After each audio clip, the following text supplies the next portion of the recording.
In this video lecture, we are talking about an automobile control system, and our topic for this video lecture is automobile steering system. Automobile को दो तरीके से control किया जा सकता है। एक, हमें जब उसकी स्पीड को कंट्रोल करना पड़ता है या उसको रेस्ट पर लाना होता है, तब हम लोग ब्रेकिंग सिस्टम का यूज करते हैं, जो हमने पिछले कुछ वीडियो लेक्चर में पढ़ा है।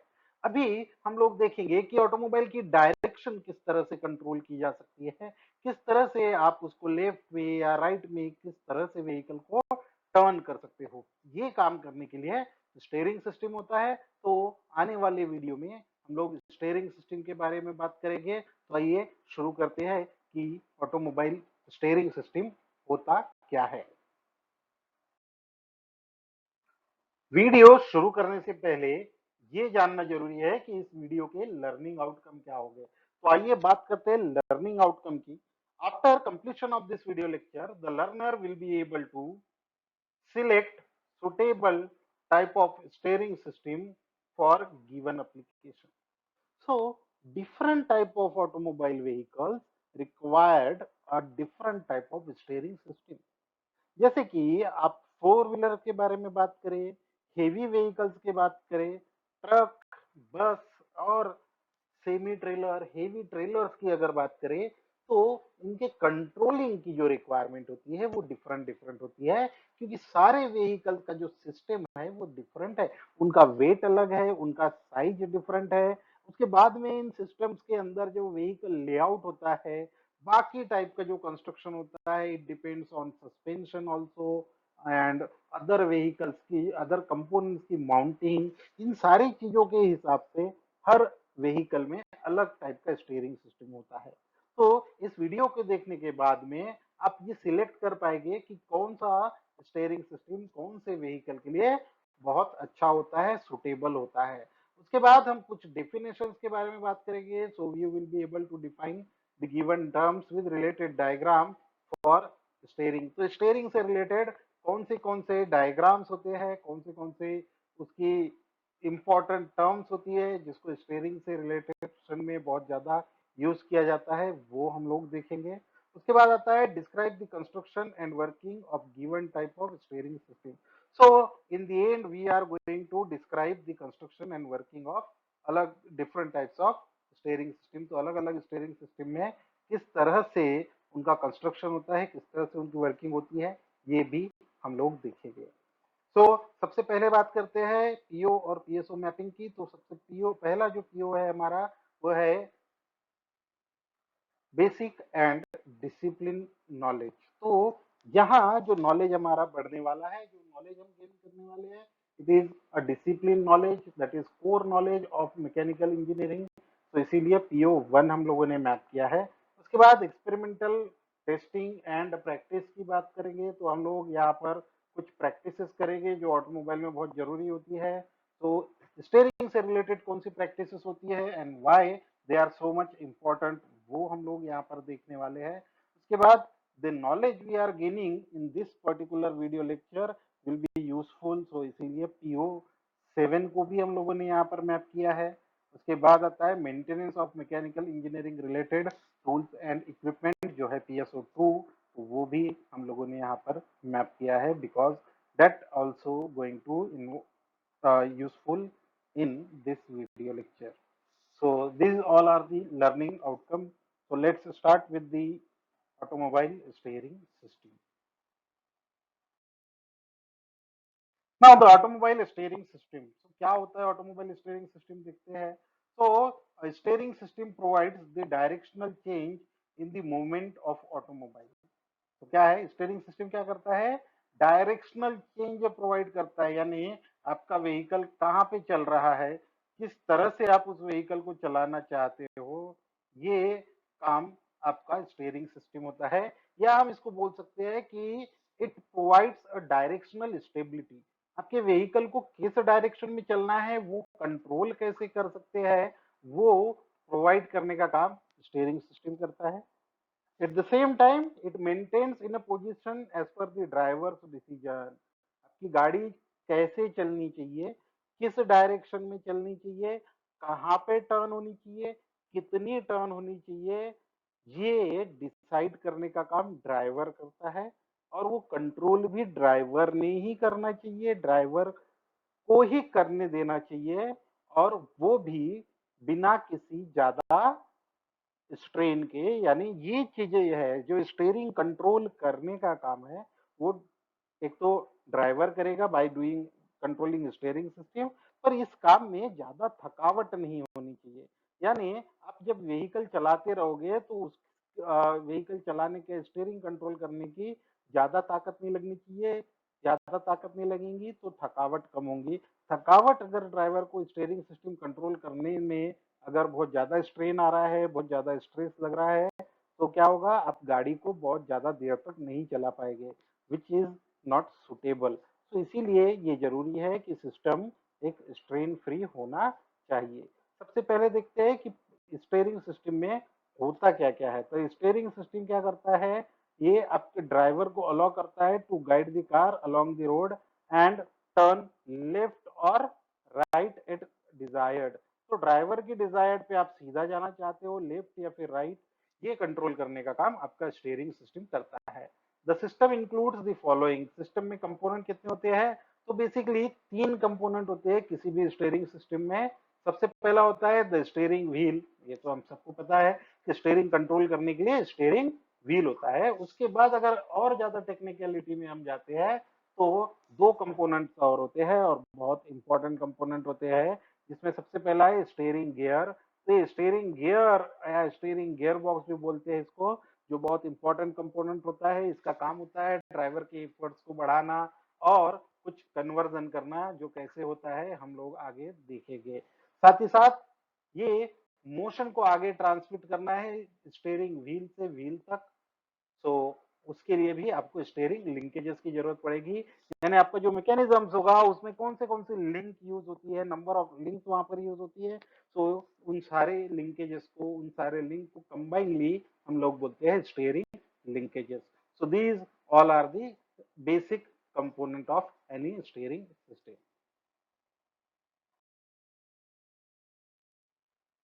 फंक्शंस ऑफ स्टीयरिंग सिस्टम, तो सबसे देखते हैं कि स्टीयरिंग सिस्टम के फंक्शंस क्या हो सकते हैं। सबसे पहला फंक्शन क्या है, to turn the vehicle at the will of driver. Driver की इच्छा से व्हीकल को टर्न करना, ना कि अपनी मर्जी से। यानी सिस्टम में ऐसा नहीं होना चाहिए कि सिस्टम में कहीं पे स्ट्रेस आ रहा है, कहीं पे कुछ आ रहा है तो व्हीकल अपने हिसाब से टर्न हो रहा है। अगर ऐसा हो रहा है तो वो सिस्टम किसी भी काम का नहीं है। तो पहली रिक्वायरमेंट जो है, to turn the vehicle left और right on the will of driver. Driver की इच्छा से व्हीकल टर्न होना चाहिए, यानी ड्राइवर नहीं करना आना चाहिए। उसके बाद to control the wear and tear of tyre. यहाँ सबसे जरूरी चीज है, क्योंकि हम जब लोग स्टीयरिंग को कंट्रोल करते हैं तो हम फ्रंट व्हील को कंट्रोल करते हैं। फ्रंट व्हील को कंट्रोल कर रहे हैं तो व्हील में एक डिफरेंट मोमेंट होती है, और ये मोमेंट होने की वजह से आपके जो व्हील होते हैं वो रोड के कांटेक्ट में रहते हैं, वो 100% हमेशा रोड के कांटेक्ट में रहेंगे। तो जब हम स्टीयरिंग व्हील को कराते हैं तो ये व्हील क्या होते हैं, लेफ्ट और राइट डायरेक्शन में टर्न होते हैं। तो उसके बीच में व्हील के ऊपर वियर एंड टियर होता है, यानी टायर घिसते हैं। तो ये जो टायर घिसना है वो कंट्रोल्ड डायरेक्शन में होना चाहिए, मिनिमम होना चाहिए और कंट्रोल्ड भी होना चाहिए, यानी पूरा का पूरा व्हील अपने सही हिसाब से टर्न होना चाहिए, उसका वियर एंड टियर कम से कम होना चाहिए। उसके बाद to convert the rotary motion of steering wheel into angular displacement of front wheel. अब स्टीयरिंग को कंट्रोल करने के लिए क्या होता है, एंगुलर मूवमेंट होते हैं, एंगुलर डिस्प्लेसमेंट होते हैं। आपके व्हील क्या होते हैं, लेफ्ट या राइट में मूव होते हैं, और उस मोशन को टू एंड फ्रो मोशन कहा जाता है। यहाँ पे हम उस मोशन को बोलेंगे एंगुलर डिस्प्लेसमेंट। यानी आपके व्हील क्या हो रहे हैं, एंगुलरली चेंज हो रहे हैं, एंगुलर मोशन में चेंज हो रहे हैं, रिपीटिंग या ऑसिलेट्स हो रहे हैं, ये भी आप बोल सकते हो। पर स्टीयरिंग को जो हम मोशन देते हैं वो रोटरी मोशन होता है। स्टीयरिंग व्हील कैसे कन्वर्ट होते हैं वो तो हम लोगों ने देखा, लेकिन इनपुट कहाँ से आ रहा है, स्टीयरिंग व्हील से आ रहा है। और स्टीयरिंग व्हील क्या है, रोटरी मोशन होता है, क्योंकि हम स्टीयरिंग व्हील को घुमाते हैं। तो जब हम लोग स्टीयरिंग व्हील घुमा रहे हैं तब ये मोशन कन्वर्ट होता है। ये सिस्टम में ये अरेंजमेंट होना चाहिए, ये जो रोटरी मोशन है इसको व्हील्स पे, क्योंकि अल्टीमेटली आपको कंट्रोल किसको करना है, व्हील को। व्हील टर्न होंगे तो आपका व्हीकल टर्न होगा। तो व्हील के एंगुलर मोशन में, टू एंड फ्रो मोशन में आपका ये कन्वर्जन होना चाहिए। तो ये भी स्टीयरिंग सिस्टम का एक फंक्शन होता है। उसके बाद to multiply the efforts of driver for easy operation. Mechanical advantage बहुत जरूरी है, क्योंकि जब भी हम लोग एफर्ट्स लगा रहे हैं तो वो मैकेनिकल एडवांटेज को यूज करके हमको वो एफर्ट्स को बढ़ाना है। तो for that purpose it is very much necessary कि जो ड्राइवर ने एफर्ट लगाया है वो एफर्ट बढ़ने चाहिए। तो मैकेनिकल एडवांटेज किस तरह से लिया जा सकता है वो हम लोग देखेंगे। तो वो भी एक फंक्शन होता है कि ड्राइवर के एफर्ट्स को बढ़ने चाहिए, वो मल्टीप्लाई होने चाहिए। उसके बाद ये बहुत इंपॉर्टेंट चीज है, to provide directional stability and rolling action of wheel on the road surface. तो ये रोलिंग एक्शन के बारे में बात कर लेते हैं। रोलिंग एक्शन यानी परफेक्ट रोलिंग कंडीशन होनी चाहिए आपकी व्हील में। अब जब हम लोग स्टीयरिंग को कंट्रोल करते हैं तो आपके जो फ्रंट व्हील होते हैं वो या तो लेफ्ट साइड में टर्न होते हैं, कभी राइट साइड में टर्न होते हैं। तो ये जो व्हील है जब टर्न भी हो गए उस टाइम पे भी परफेक्टली रोल होना चाहिए। ऐसा नहीं होना चाहिए कि उसके रोलिंग में, उसके घूमने में कुछ प्रॉब्लम आ जाए। अगर ये प्रॉब्लम आती है तो आपकी स्टीयरिंग सही तरीके से काम नहीं करेगी। तो एक और फंक्शन क्या है, परफेक्ट रोलिंग एक्शन होना चाहिए। उसके बाद डायरेक्शनल स्टेबिलिटी होनी चाहिए, यानी अगर आपकी गाड़ी सीधी जा रही है तो सीधी ही चलते रहनी चाहिए, वो लेफ्ट या राइट साइड में नहीं भागनी चाहिए या लेफ्ट या राइट साइड में दबनी नहीं चाहिए। तो वो होती है डायरेक्शनल स्टेबिलिटी कि जिस डायरेक्शन में आप जा रहे हो उसी डायरेक्शन में आपका व्हीकल चलना चाहिए। उसके बाद to achieve this self righting effect. अब ये सेल्फ राइटनिंग क्या होता है, जब आप व्हीकल चलाते हो, आप जब टर्न ले रहे हो तो आप स्टीयरिंग व्हील को घुमाते हो, आप टर्न लेते हो।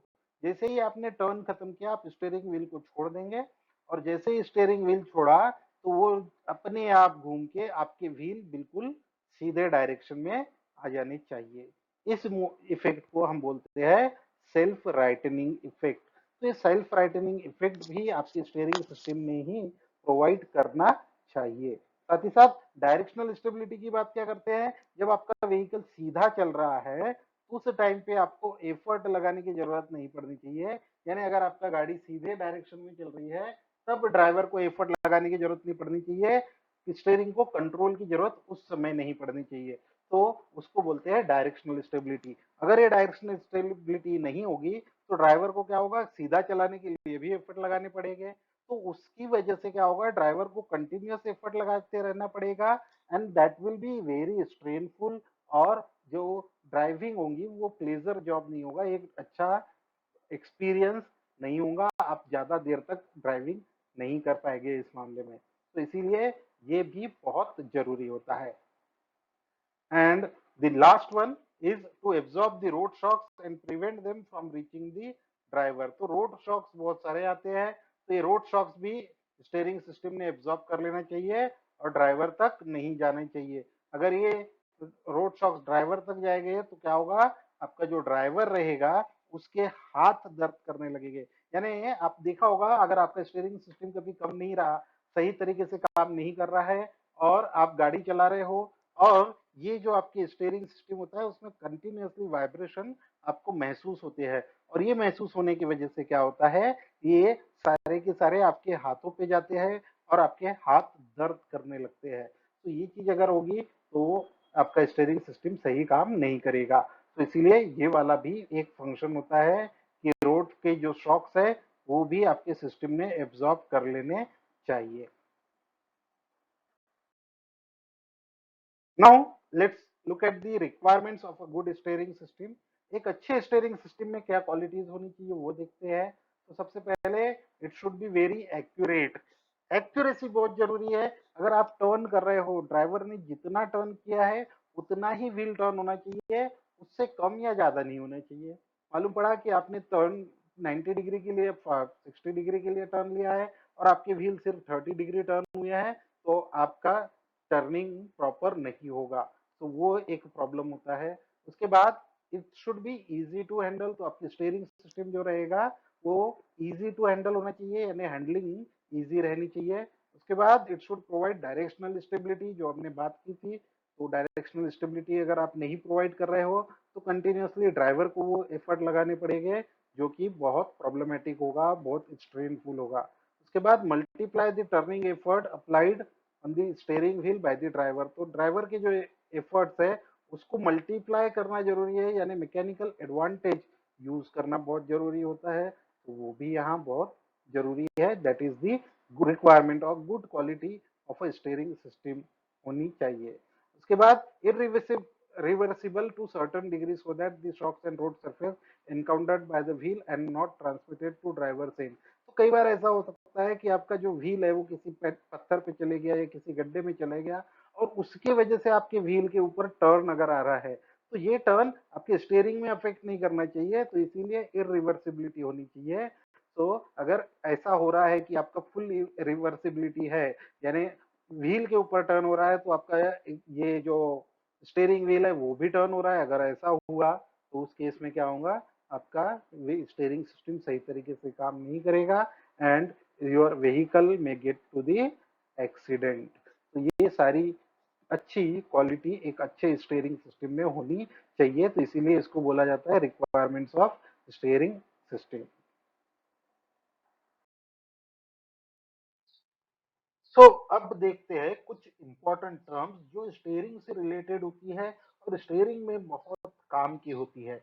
जैसे कि हमने पहले पढ़ा हुआ है कि स्टीयरिंग में एक एंगल जो एफर्ट्स होते हैं, जो आप स्टीयरिंग को कंट्रोल करने के लिए जो एफर्ट्स लगाते हो, वो स्टीयरिंग कॉलम से आते हैं। स्टीयरिंग कॉलम यानी जो स्टीयरिंग व्हील है, आप स्टीयरिंग व्हील को रोटेट करते हो, उसके ठीक नीचे एक कॉलम लगा हुआ होता है, एक पाइप लगा हुआ होता है, जो यहाँ पे इस तरह से आपको दिखाई देगा।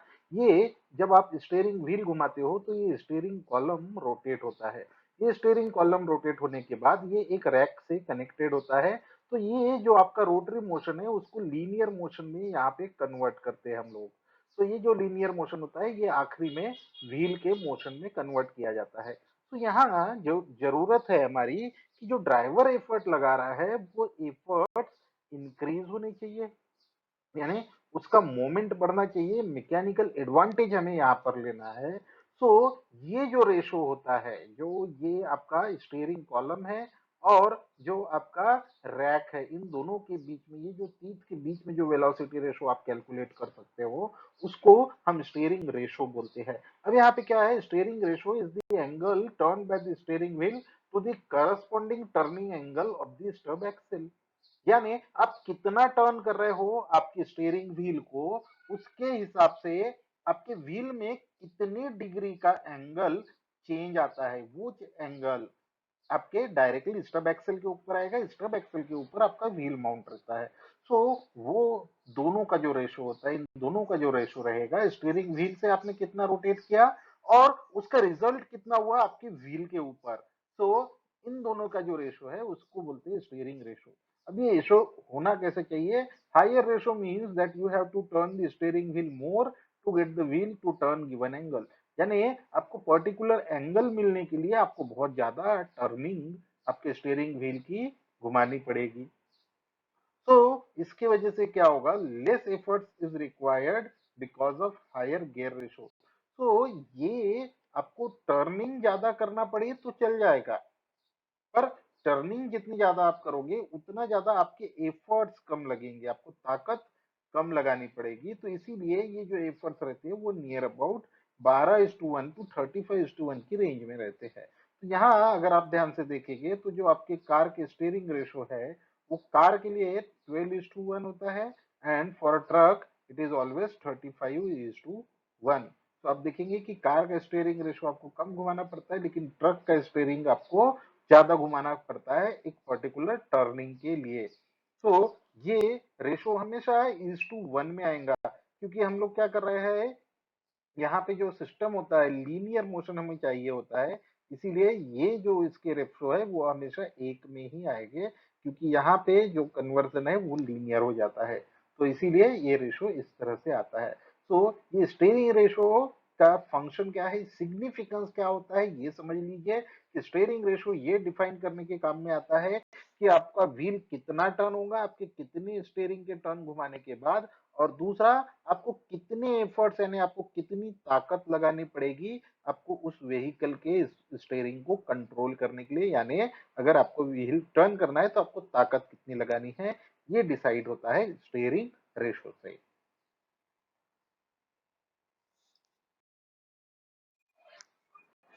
तो हमारी जो नेक्स्ट टर्म है वो है टर्निंग रेडियस। अब टर्निंग रेडियस एक बहुत ही इंपॉर्टेंट फैक्टर है। इसके बारे में हमने पहले भी पढ़ा था, हम लोगों ने जब पहले लेआउट्स पढ़े हैं तब हम लोगों ने डिस्कस किया था कि जो front engine front wheel drive vehicle है उसका टर्निंग रेडियस ज्यादा होता है as compare to rear engine rear wheel drive या फिर front engine rear wheel drive का। तो ये क्या होता है कि देखिए क्या होगा, it is the radius of the smallest circle which is the outer front wheel of the car can transverse and obtain when the wheel are at their extreme position is known as turning radius और turning circle। तो अब देखिए ये आपका wheel है, ये आपका vehicle है। अगर आपको इसको टर्न करना है, आप जब इसके एक्सट्रीमली लेफ्ट, अगर आपको लेफ्ट टर्न करना है तो आपने पूरा एक्सट्रीम लेफ्ट में व्हील को शिफ्ट कर दिया जितना हो सकता है उतना, और उसके बाद इसको घुमाने के लिए जितना ये टर्निंग रेडियस फॉलो करेगा, ये जितना एरिया यहाँ पे फॉलो कर रहा है, this is known as turning radius. तो ये टर्निंग रेडियस से क्या होता है, ये टर्निंग रेडियस से हमें पता चलता है कि आपके व्हीकल को टर्न करने के लिए अगर आपको यू टर्न लेना है तो यहाँ से आपका व्हीकल है और आपको अगर इस रास्ते से इसको यू टर्न लेना है, तो अगर आपको ये जगह आपका टर्निंग रेडियस अगर कम होगा तो आपको कम जगह में आपका व्हीकल टर्न हो जाएगा। लेकिन अगर आपको ये एरिया यू टर्न लेने के लिए ज्यादा जगह की जरूरत पड़ रही है, मतलब आपका टर्निंग रेडियस क्या होगा, ज्यादा हो जाएगा। तो ये हो सकता है, ये कब होगा, जब आपके ये जो व्हील होते हैं फ्रंट एक्सेल पे जो व्हील लगे हुए होते हैं, समझो इस तरह से आपके व्हील लगे हुए रहेंगे, और इसको टर्न करने के लिए अगर आपको बहुत ज्यादा जगह की, यानी ये जो व्हील है इसकी एक्सट्रीम पोजीशन अगर ऐसी हो जाती है, इस कंडीशन तक आ जाते हैं, तो ये टर्निंग आपकी इजीली हो जाएगी। लेकिन अगर आपको बहुत कम जगह पड़ रही है, जगह आपको जगह ज्यादा मिल ही नहीं रही है, आपका व्हील इतना टर्न होता ही नहीं है, समझो आपका व्हील सिर्फ इतना ही टर्न हुआ, तो ये आपका जो टर्निंग रेडियस है वो ज्यादा हो जाएगा क्योंकि इसको ज्यादा एरिया लगेगा घुमाने के लिए। तो ये जो आउटर व्हील जो रहता है, जब आप लेफ्ट टर्न ले रहे हो, समझो यहाँ पे राइट टर्न लिया जा रहा है, तो ये राइट टर्न में जो आउटर व्हील का जो पाथ रहेगा, दैट पाथ और उसका जो सर्कल रहेगा corresponding, that is nothing but the turning radius. तो ये टर्निंग रेडियस डिपेंड करता है कि आपका व्हील और फ्रंट एक्सेल पे कितना लोड है, जितना ज्यादा लोड रहेगा उतनी ज्यादा आपकी व्हील को घूमने की जगह कम मिलेगी, और उसके हिसाब से ये टर्निंग रेडियस डिसाइड किया जाता है। Next is there are two terms, एक है अंडर स्टीयर और ये ओवर स्टीयर। अंडर स्टीयर और ओवर स्टीयर ये दोनों ऐसी टर्म्स है जो आपकी स्टीयरिंग की वर्किंग प्रॉपर हो रही है या नहीं उसके लिए बताते हैं।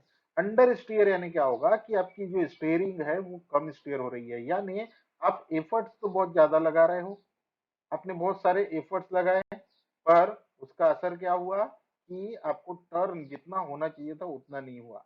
फॉर एग्जाम्पल देखिए अंडर स्टेयर है कि आपने ये सीधा जाना था, आपको आपको जाना है इधर, आपको इधर टर्न होना है, लेकिन आपकी व्हील उतना टर्न नहीं हो रहा है, आपकी व्हीकल सीधी जा रही है, यानी आपको ये देखिए ये रास्ता फॉलो करना है, आपको जाना चाहिए था इधर, आपने स्टेयरिंग इतना टर्न किया कि आपको ये आपके व्हीकल ने ये रास्ता फॉलो करना चाहिए, पर किसी प्रॉब्लम की वजह से आपका स्टीयरिंग सिस्टम वो रास्ता ना फॉलो करते हुए ये इधर का रास्ता फॉलो कर रहा है।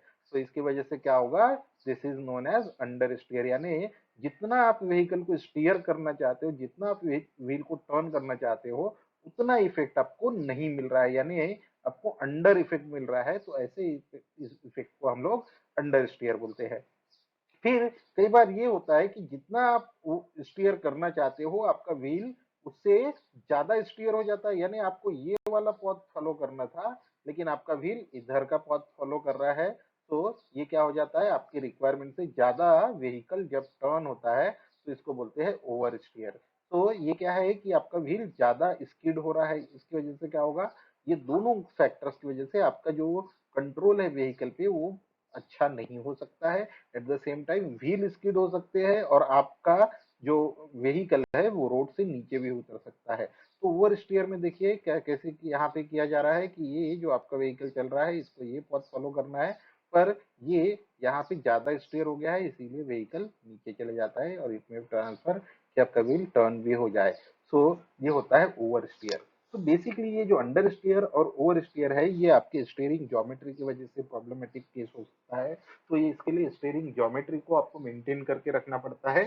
स्टीयरिंग ज्योमेट्री क्या होती है, इसके ऊपर हम एक सेपरेट वीडियो आगे दिखाने वाले हैं, तो तब हम देखेंगे स्टीयरिंग ज्योमेट्री किस तरह से मेंटेन की जाती है। So this is all about the steering basic terms related to steering. So we have come to the end of this video lecture. So इस वीडियो लेक्चर में हम लोगों ने क्या क्या सीखा। इस वीडियो लेक्चर में हमने देखा है कि list the requirement of steering system. ये आपका पहला असाइनमेंट क्वेश्चन होगा, तो आप ये असाइनमेंट क्वेश्चन इजीली सॉल्व कर पाएंगे। उसके बाद हमको कुछ टर्म्स को डिफाइन करना है, steering ratio, turning radius, understeer और ओवर स्टीयर। ये चार टर्म्स हम लोगों ने पढ़ी है। So this is the outcome of this video lecture. एक बार देख लेते हैं पीओ पीएसओ मैपिंग क्या क्या की थी हमने।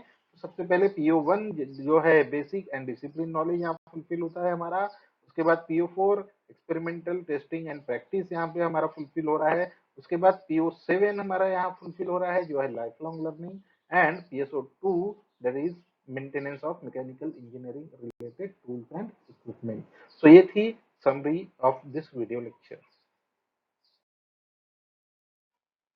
तो इस वीडियो में हम लोगों ने बेसिक्स ऑफ स्टीयरिंग सिस्टम पढ़ा है। आगे के वीडियो में हम लोग देखेंगे कि types of steering gear box steering system कैसा होता है और वो किस तरह से काम करता है। Till then keep learning. Thank you.